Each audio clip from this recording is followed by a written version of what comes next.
In the final days of World War II, one man carried a weapon unlike any other on the battlefield. It wasn't a rifle or a tank, it was a color camera. As armies raced toward the heart of Nazi Germany, Hollywood director George Stevens was quietly recording history, preserving moments that would become some of the most extraordinary images of the war's final chapter. By early April 1945, the Western Front had reached a point of no return.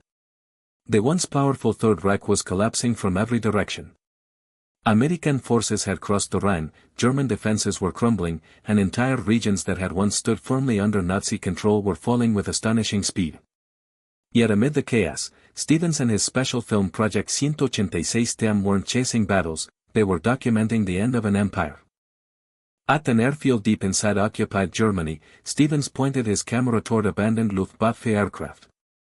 Among them stood the famous Messerschmitt Bf-109, one of Germany's most feared fighter planes. For years it had dominated European skies, but now it rested silently on the ground, captured almost intact. It was more than a military trophy, it symbolized the collapse of German air power and the fading illusion of victory. For nearly 10 months, Stevens had traveled alongside American forces, filming their advance across Europe in rare 16mm color film. While newspapers reported victories in black and white, his camera captured history in vivid detail, the uniforms, the landscapes, and the faces of soldiers who knew the war was nearing its conclusion. Soon, the film crew arrived in the peaceful spa town of Bad Wildungen in central Germany.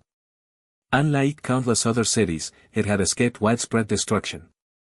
Beneath its quiet streets, however, one of the war's most important headquarters had been established. General Omar Bradley and his staff were planning the next stage of the Allied advance toward the Elbe River.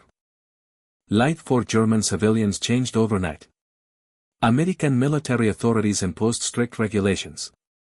Curfews controlled daily life, travel was severely restricted, communication systems were shut down, and former members of the Wehrmacht, Waffen-SS, and Volkssturm were ordered to report to occupation officials.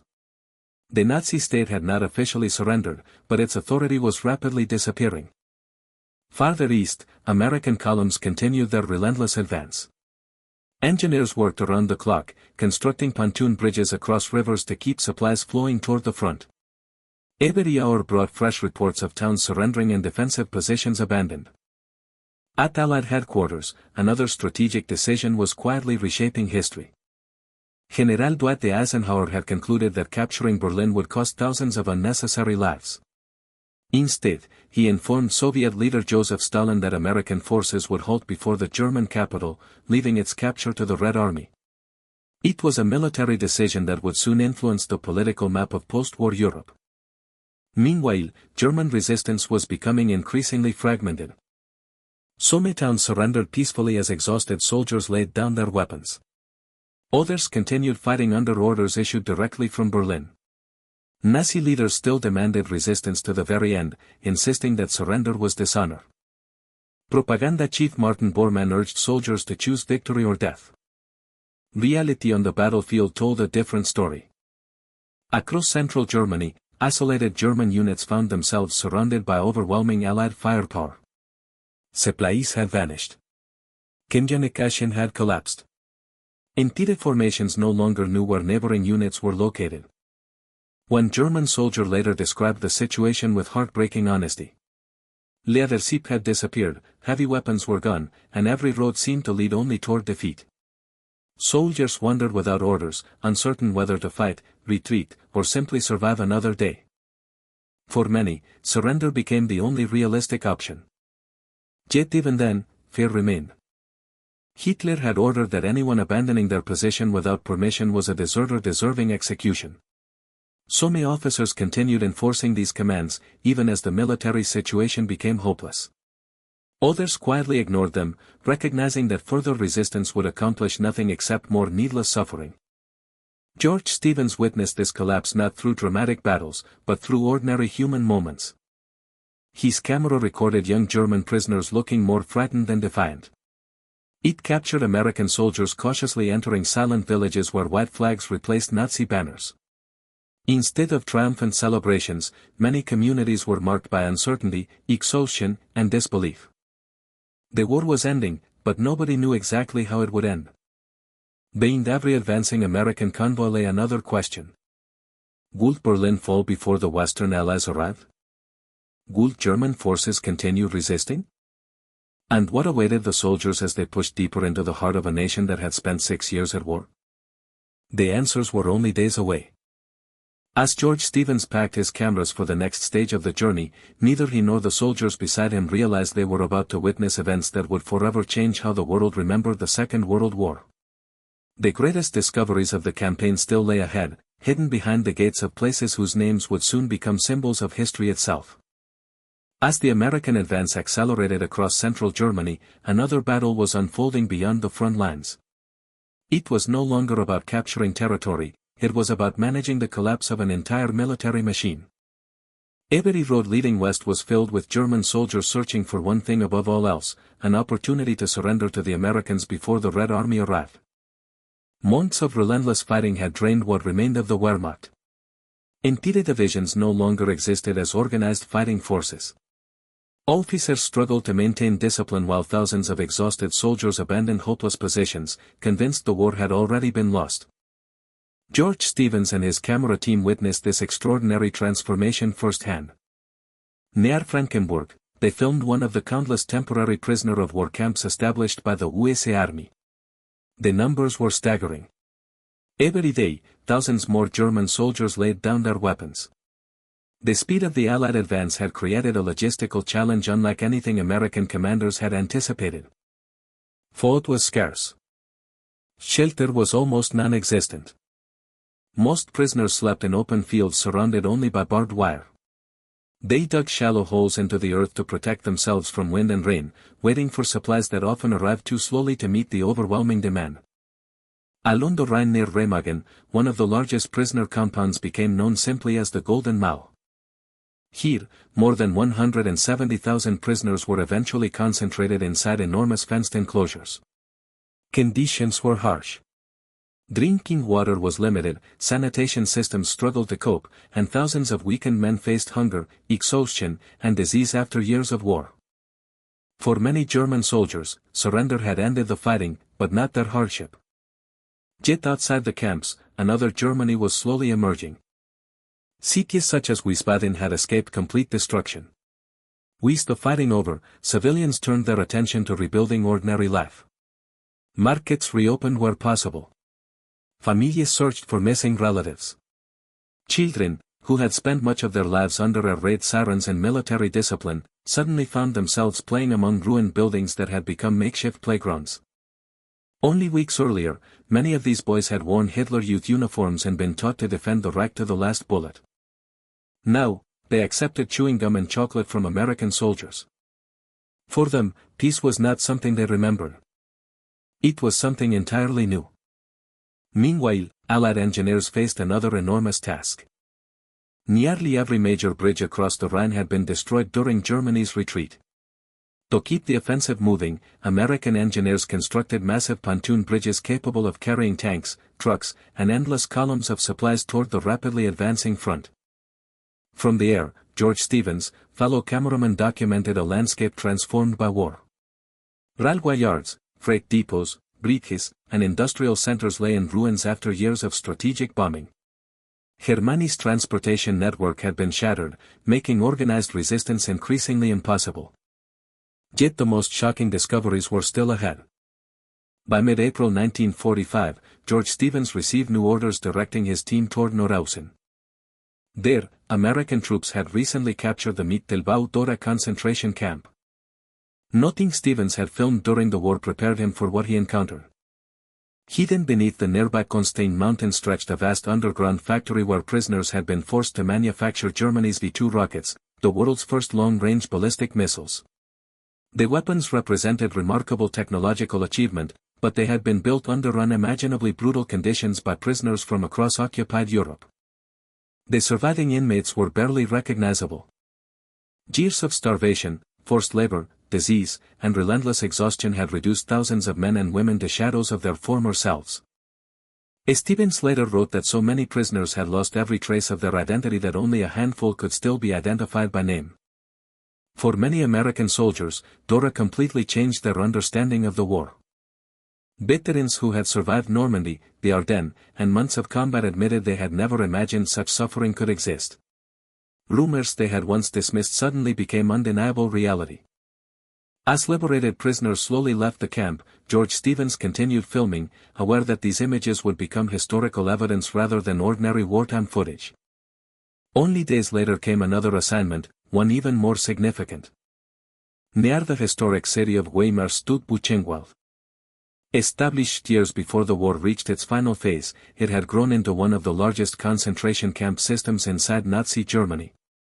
Prisoners from dozens of nations had passed through its gates, enduring forced labor, disease, and systematic persecution. When American troops entered the camp, they found thousands of survivors still clinging to life. Food supplies had almost disappeared. Medical care had collapsed. Hundreds were dying every day from hunger and disease. The liberation of Buchenwald left an unforgettable impression on everyone who entered. War correspondent Edward A. Remoro later recalled hearing applause from prisoners too weak to stand. The sound, he said, resembled children softly clapping, an image that remained with him long after he left the camp. Determined that the truth could never be denied, American commanders ordered hundreds of civilians from nearby Weimar to visit Buchenwald. Many claimed they had known nothing about what had happened only a few kilometers from their homes. Others stood in stunned silence. Whether disbelief, shock, or guilt filled their expressions, George Stevens, camera recorded it all without commentary. His mission had changed. It was no longer documenting military victory. It was preserving evidence for history. As April 1945 drew toward its final days, one question remained unanswered. West Germany collapsing, concentration camps liberated, and millions of people suddenly free, where would the victorious Allied armies meet? The answer would soon unfold on the banks of the Elbe River, where East and West would come together for one historic moment before the world entered an entirely new era. By the third week of April 1945, the Third Reich was no longer fighting to win the war. It was struggling to survive another day. Across central Germany, American armored columns rolled east almost without pause. Every mile they advanced brought them closer to the Elbe River, the agreed meeting point with the Soviet Red Army. Yet even in these final days, scattered pockets of resistance reminded everyone that the war was not quite over. One of the last major cities in their path was Leipzig. Once one of Germany's great cultural and commercial centers, Leipzig had become another casualty of years of bombing and desperate defense. On April 19, American forces entered the city after encountering only limited resistance. Many German civilians had already accepted what their leaders refused to admit. The war was lost. For days, underground resistance groups had secretly distributed leaflets urging citizens to raise white flags and avoid unnecessary destruction. Their message was simple: save the city while there was still time. Several Nazi officials had taken their own lives rather than face surrender. Portraits of Adolf Hitler still hung on the walls as silence replaced the speeches that had once promised inevitable victory. The contrast was impossible to ignore. The regime that had claimed it would rule for 1,000 years was collapsing in a matter of weeks. Outside, the streets told another story. Yet just beyond Leipzig, the conflict had not completely ended. At the enormous monument to the Battle of the Nations, several hundred German defenders, including members of the Wehrmacht, Volkssturm, and Hitler Youth, continued resisting despite overwhelming odds. Only after sustained bombardment convinced them that further fighting served no purpose did they finally surrender. It would become one of the last organized defenses before Germany's complete military collapse. Meanwhile, thousands of German soldiers were making a decision that would shape the rest of their lives. Rumors spread rapidly that Soviet forces were approaching from the east. Fear of Soviet captivity drove endless streams of Wehrmacht units toward American positions. Roads became crowded with exhausted soldiers carrying white cloths, hoping to surrender before the two Allied armies met. Near the town of Wurzen, George Stevens captured remarkable scenes unlike any earlier in the war. Columns of German troops marched quietly toward American lines. Weapons were unloaded. Officers and enlisted men walked side by side, no longer separated by rank but united by one goal: to survive. The American command faced an extraordinary challenge.